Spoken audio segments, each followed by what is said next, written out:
base, l'exploitation, c'était une exploitation laitière en conventionnel, il y a encore 3 ans. Moi, je suis arrivée il y a 5 ans sur la ferme avec la transformation. Après avoir voulu faire un projet de ferme pédagogique, ben voilà, on est arrivé avec la transformation petit à petit. Et la conversion bio a commencé il y a un peu plus de 2 ans. Et c'est terminé le 31 décembre 2020. Donc depuis le 1er janvier, on est 100% bio. Et les 3 premiers mois de cette année ont servi à faire toutes les démarches pour convertir mon atelier de fabrication et mon magasin, eux aussi, en atelier bio et en magasin bio. Et donc on fabrique des yaourts, mais aussi principalement de la crème glacée et des desserts comme les riz au lait et les crèmes chocolat. Et depuis 2007, où j'ai rencontré mon mari qui se cache dans le coin,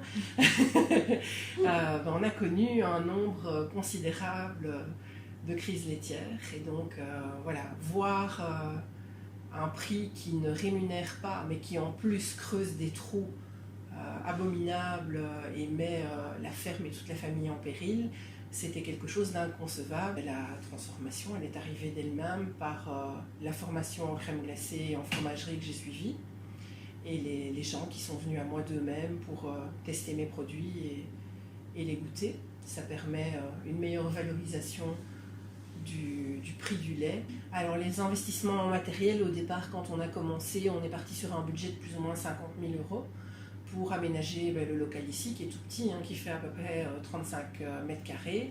On a acheté un peu de matériel d'occasion. Et puis petit à petit, il faut avouer que pendant 2-3 ans, c'était principalement travailler pour réinvestir et s'équiper. Il y a eu la chance d'avoir mes parents qui m'ont aidé un petit peu en m'achetant une machine ou l'autre. Ça, on peut leur dire merci aussi, parce que toutes ces machines-là, c'est pas par 1000 ou 2000 €. Aujourd'hui, on a un investissement atelier et magasin et machine de plus ou moins 100 000 €, plus la camionnette frigo qu'on a acquis il y a peu, où là on est à 50 000 €. Alors, du lundi au vendredi, quasi toute la journée, donc de 8h30 jusqu'à 18h, voire plus dans les périodes festives hors Covid, comme Noël, Pâques et compagnie. 2 jours et demi de vente, 2 après-midi et demi de vente plutôt. Et alors, les soirées et le dimanche après-midi, c'est l'impression des étiquettes, la préparation des bons de livraison, la facturation, les démarches administratives qui, il faut le dire, en bio sont plus lourdes qu'en conventionnel.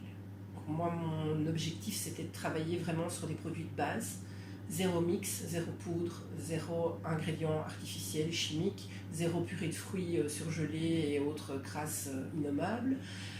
Donc, en tapant sur Google le nom de mes ingrédients et biologique à côté, quelques heures de recherche m'ont permis de trouver facilement des fournisseurs. Alors c'est vrai qu'en Belgique, on est encore fort dépourvu. Beaucoup de fournisseurs avec lesquels on est habitué en conventionnel ont tendance à dire que le bio c'est une hérésie, rient un petit peu au bout du téléphone en disant mais non, on n'en vend pas, ça marche pas, c'est pas intéressant, c'est un marché qui ne perdurera pas. Donc c'est clair que c'est pas avec les fournisseurs conventionnels belges et wallons qu'on a pu avancer. J'ai dû me tourner vers d'autres fournisseurs. Alors les crèmes dessert, il y en a 3, donc la vanille, le chocolat et le riz au lait. Les crèmes glacées, on est à 15-16 crèmes glacées et 6 ou 7 sorbets. Donc avant, en conventionnel, j'en avais plus. Et petit à petit, en partant vers la conversion bio, j'ai réduit. Pourquoi ? Parce que par exemple, le fruit de la passion, c'est très très bon, mais est-ce qu'un fruit de la passion est produit en Belgique ? Non. Donc est-ce que ça a son intérêt dans un sorbet belge ? Je ne sais pas. Alors qu'il y a de superbes pommes, de superbes poires, des fraises, d'autres fruits très sympas, locaux. Donc on a réduit petit à petit la gamme. On était à 35 goûts en conventionnel, on est redescendu à une bonne vingtaine pour travailler avec les saisons et les produits les plus régionaux possibles. Au niveau donc de la décoration, moi je ne veux pas travailler fatalement en partiellement bio. Et aujourd'hui, il n'existe pas de figurines en chocolat 100% bio. Il existe juste des choses pleines de colorants et en conventionnel. Donc mes décos en chocolat, je les fais moi-même. Donc mes macarons, je les fais moi-même aussi. Ma meringue, je la fais moi-même aussi. Donc tout ça, ça prend évidemment pas mal de temps. Alors les débouchés, il y a toujours le magasin à la ferme ici. Et à côté de ça, il y a la coopérative de la botte paysanne, donc qui rassemble des maraîchers, un boulanger, plusieurs producteurs laitiers en vaches, en chèvres et en brebis. Donc chez qui on met nos produits toutes les semaines. Il y a le magasin Tournesol à Chimay, qui est un super magasin aussi de produits bio et locaux. Et bien sûr Equivrac, qui nous a soutenus dès le début de la conversion et qui nous a permis de bien évoluer. On est plus ou moins à 1000-1200 pots si on additionne les yaourts, les crèmes dessert, les riz au lait, une cinquantaine de pâtes à tartiner maximum par semaine. Ça fluctue très fort. C'est pas le produit phare, on va dire. D'ailleurs, j'en mets pas partout. C'est principalement chez moi et en magasins locaux. Et après, en crème glacée, ça dépend vraiment d'une semaine à l'autre. Une semaine, ça va être 100, une semaine, ça va être 200 litres. Les gâteaux, ça peut être une semaine où il y aura 2 anniversaires, alors que la suivante, il y en aura 14 ou 20. Noël, c'est 800, 900, 1000 bûches, bûchettes, desserts glacés. Un conseil, c'est vraiment, surtout en bio, revenir à la base. Le produit crème dessert, la crème glacée, à la base, c'est un produit 100% naturel. Une crème avec du chocolat, on y met du chocolat, on n'y met pas une poudre, on n'y met pas un mix.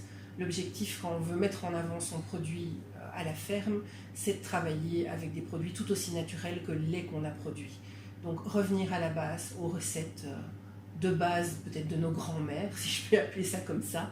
Et si on en revient à ça, à l'élémentaire, c'est tout à fait possible de faire de la transformation dessert ou crème glacée biologique.